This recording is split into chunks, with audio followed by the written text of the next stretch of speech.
O Mother Nui, stretch high above this valley. Your starry body is our glory. Then see the hawk of yonder Rahur quit, his fiery splendor, oh so mighty. He brings a light for all our weary souls. He makes the broken spirit whole.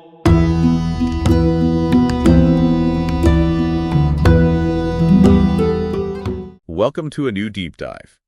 So imagine if casting a spell or reaching enlightenment wasn't about divine intervention at all. Right, like it's something entirely different. Exactly. What if it's actually just like updating your smartphone's operating system? I mean, you don't pray to a Silicon Valley engineer for the update to work. You just, input the right sequence of commands. Yeah, and that cybernetic approach is exactly what we are looking at today. We're unpacking an analysis of Chapter 2 of the Psychonaut Field Manual by Arch-Trader Blue Fluke. Which is a fascinating text. It really is. Our mission here is to explore how this postmodern text basically strips away all the religious dogma of traditional chaos magic. It just repackages it as literal cybernetic brain hacking. Okay, well, let's unpack this, because the manual starts with this hard reset of your worldview. It claims that summoning an ancient, terrifying demon and summoning a 1980s pop culture villain have the exact same utility. Yep, functionally identical. Right, provided you invest the same amount of belief, which implies that belief itself is the engine, not the entity you're supposedly talking to. Exactly.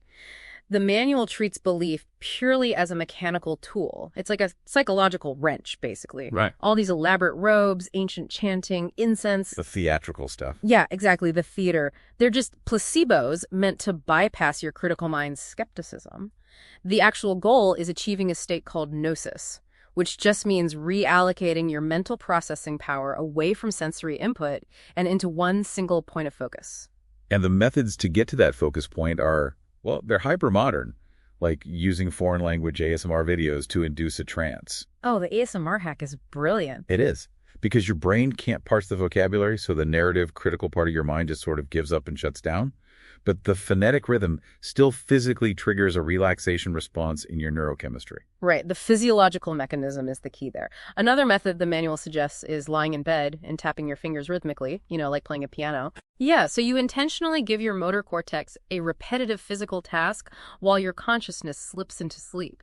It bridges waking reality and lucid dreaming because the physical tapping keeps the system from fully powering down. Wait, so if that tapping trick successfully gets your brain into this, programmable developer mode, Yeah. who's actually doing the programming, I mean, you're telling me I am not actually the sole dictator of my own brain. Well, it feels strange to think of me hacking myself, sure, because we assume consciousness is just one unified thing.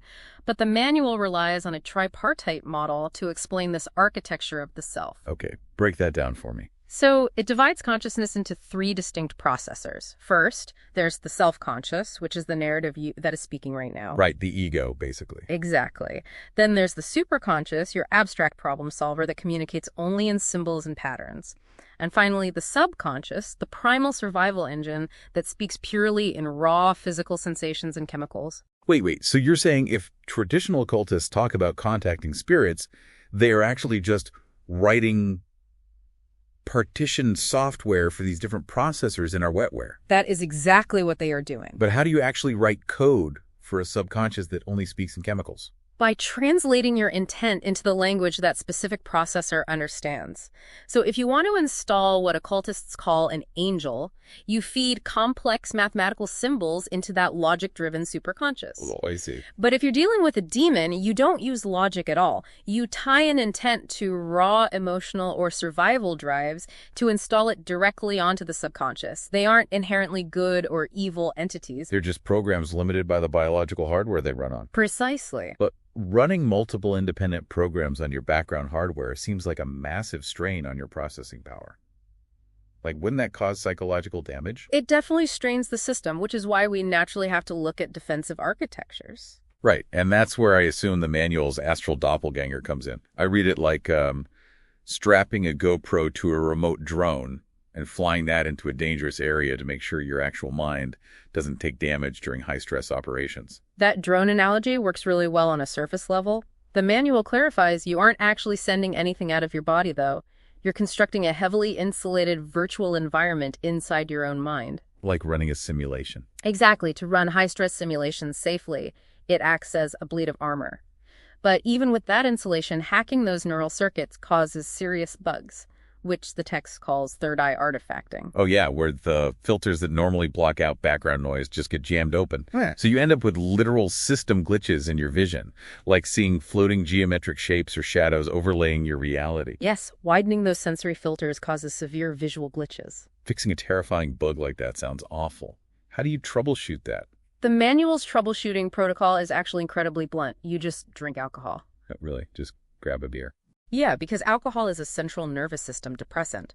It forcefully restricts the brain's processing power, so it physically slams those widened sensory gates shut. It artificially crashes the upper circuit functions to force a reboot back into baseline reality. It treats the human nervous system with such incredible pragmatism. Yeah. And for you listening, this goes way beyond just a cult theory. It's a radical reframing of how you process your own reality. It really empowers you to view yourself differently. Yeah, not as a passive victim of your neurology, but as an active programmer capable of rewriting your own behavioral code. Which brings up a really critical implication for everyday life. If belief is essentially just a mechanical tool that dictates our reality, we have to consider our environment. Absolutely. Like what accidental programs are being silently installed into your subconscious operating system right now? Exactly. Everyday algorithms, targeted advertisements, and endless social media feeds are all perfectly designed to bypass your skepticism. They're just feeding instructions directly to your subconscious. Makes you wonder who's actually clicking except on your daily software updates.